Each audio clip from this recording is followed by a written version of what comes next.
Good morning. It's May 25th, Memorial Day. We're gonna have a hot day today, so decided we'll do the tour early before it gets too miserable out here. Sun's shining. It's fairly quiet. I kind of love these mornings. We're starting down here at the end. This is our apricot tree. I think I mentioned before that we didn't have apricots for several years, but we do now.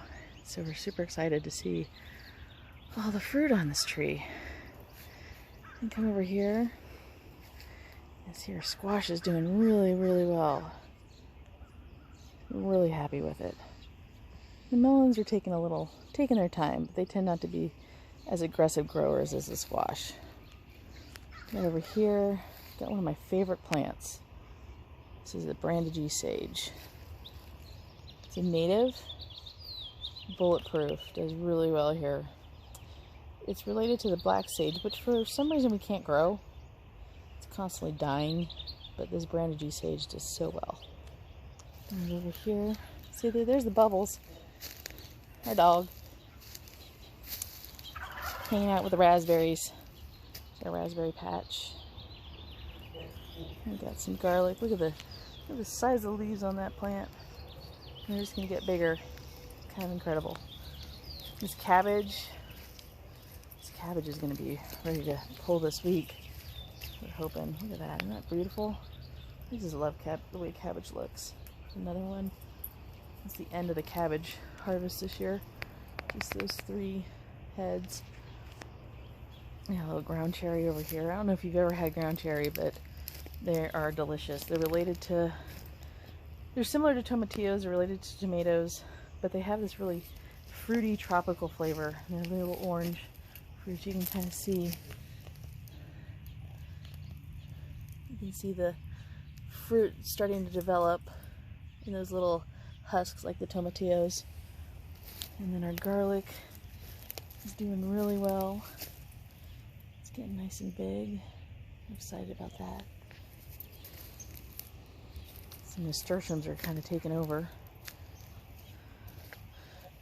Nasturtiums are great to plant among your squash and cucumbers and melons because they confuse the cucumber beetles and they actually repel them. And so they're great in that regard. These are called milkmaid, these light yellow ones. I really like that creamy color. And then over here we have some native plants. We got California fuchsia. And then the yarrow over there. Yarrow is great in the garden because that fine textured leaf that it produces really attracts those beneficial insects, especially ladybugs. They like to lay their eggs in those. And then we have our cherry tree, which is just has so many cherries still, even though we've been harvesting them regularly. Let's see the cherries in there. Here we've got some great onions that are just starting to bulb. It means the day length has gotten to the point where it signals the plant to start bulbing up. Some tomatoes here. That's the speckled Roman tomato. Some more garlic. The cucumbers are starting to get big. You can see them over here. Starting to go up the trellis. They won't reach the top of this trellis. They tend not to get that tall, but we'll get something. And look at all these onions. These are looking great. This breadseed poppy is about done. And look at the size of that garlic. I believe that is music. I think that's what that is. I have a tag here somewhere that I'll have to find.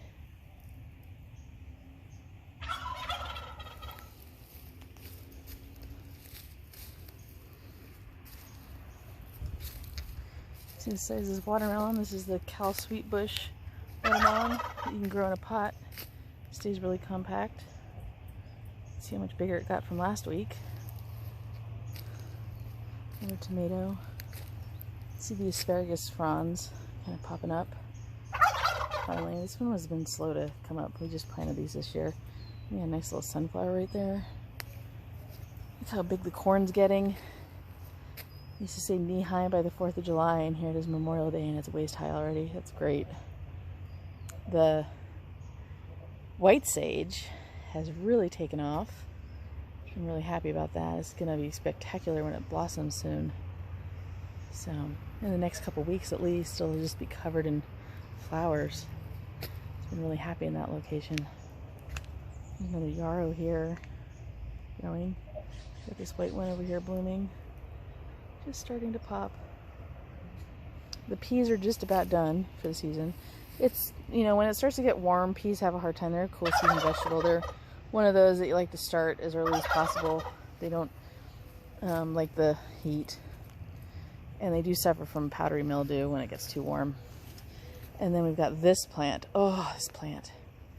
Just look at how beautiful that is.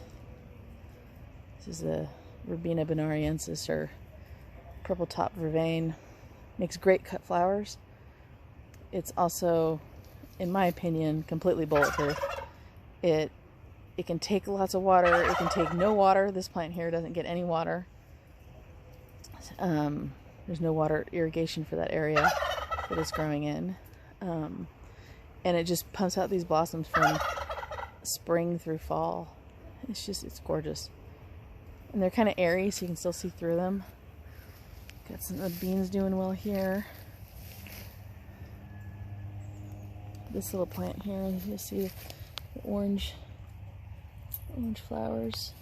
Let me see, get my shadow out of the way. That's a new favorite. That's Agastaki. Here's a better angle.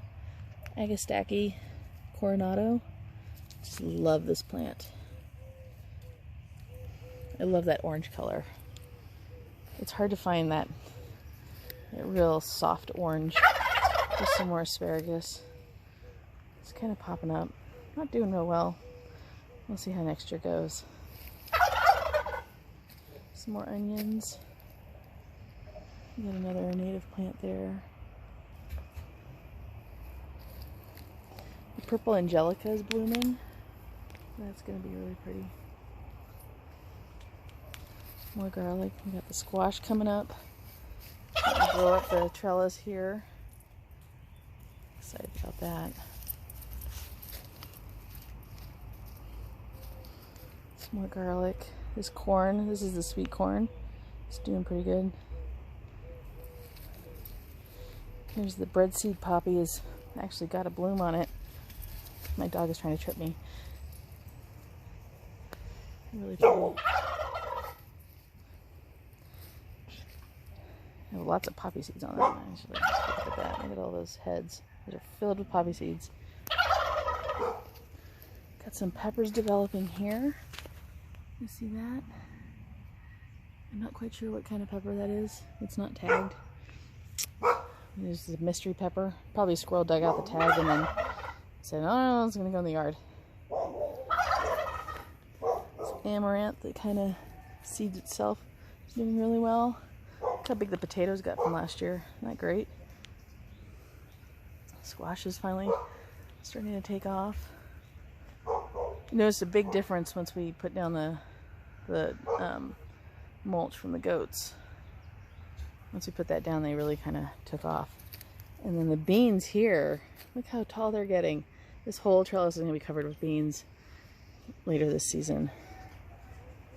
They're doing really good. And this one's kind of fun over here. We've got a watermelon already on this. See it in there? This is Orange Glow watermelon. These are my favorites. These give you really big, juicy, orange-fleshed watermelons.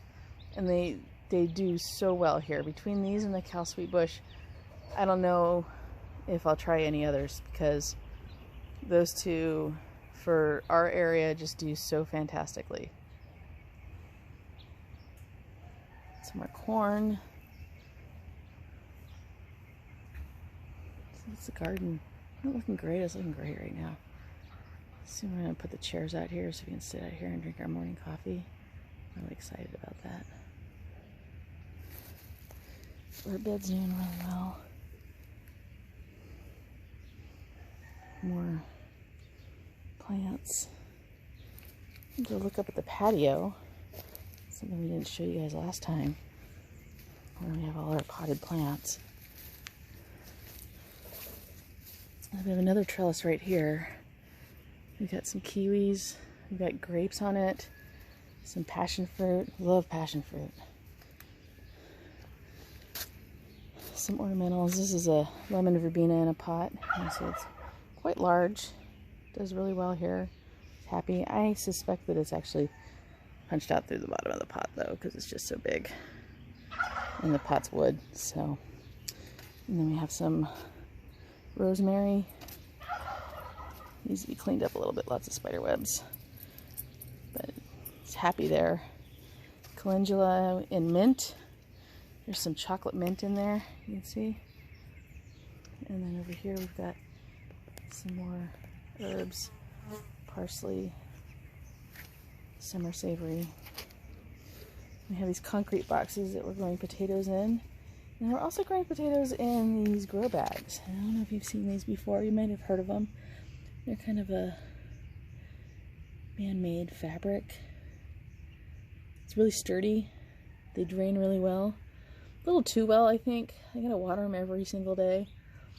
But we're growing potatoes in them this year. And I'm trying carrots. It's with the cardboard's covering. To keep the soil moist for the seeds to germinate.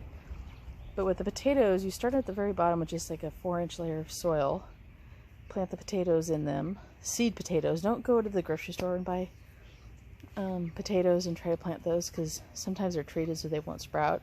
And other times they, well, grocery store potatoes aren't screened for diseases or pests. So you run a chance of introducing those to your own garden. And once you have them, you can't get rid of them. So I always recommend using seed potatoes and also seed garlic. And that's why they're so much more expensive, because they have to pay for that screening. And they have to get the certifications to be able to sell them as seed. So, but yeah. So as the plant grows, back to the potatoes, as the plant grows up, just keep adding soil until you reach the top of the bag. You can kind of see in there. This one's full. This one, however, is not. And some of the potatoes didn't come up. And a bunch of berries. A lot of mother stock on our patio. There's a mother stock of berries and pomegranates. Got some cool pomegranates. We got Purple Heart, Ariana, Parfionca.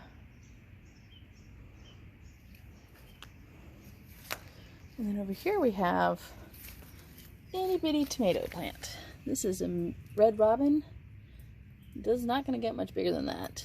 And then this is a little bigger. This is a mini bell. Both of these are specifically designed to grow in pots. So if you have like a little patio, balcony, these are great varieties. Over here we've got a patio snacker cucumber for pots. You know, we like to offer a lot of container plants because some people, that's all they have space for, or small space gardens, and these are perfect for those. And then lots of herbs. Herbs are great in pots. I actually prefer growing them in pots. Got some basil over here. We got, and of course you always grow mint in pots. Never grow mint in the ground. You'll never get rid of it. Got some pineapple mint here. Just some spearmint. This spearmint's doing really, really well. And then just some more leftover. We got cuttings. We're putting together a presentation on cuttings for you. And that's it. Thanks for watching. Have a great Memorial Day. Thanks, guys. Bye.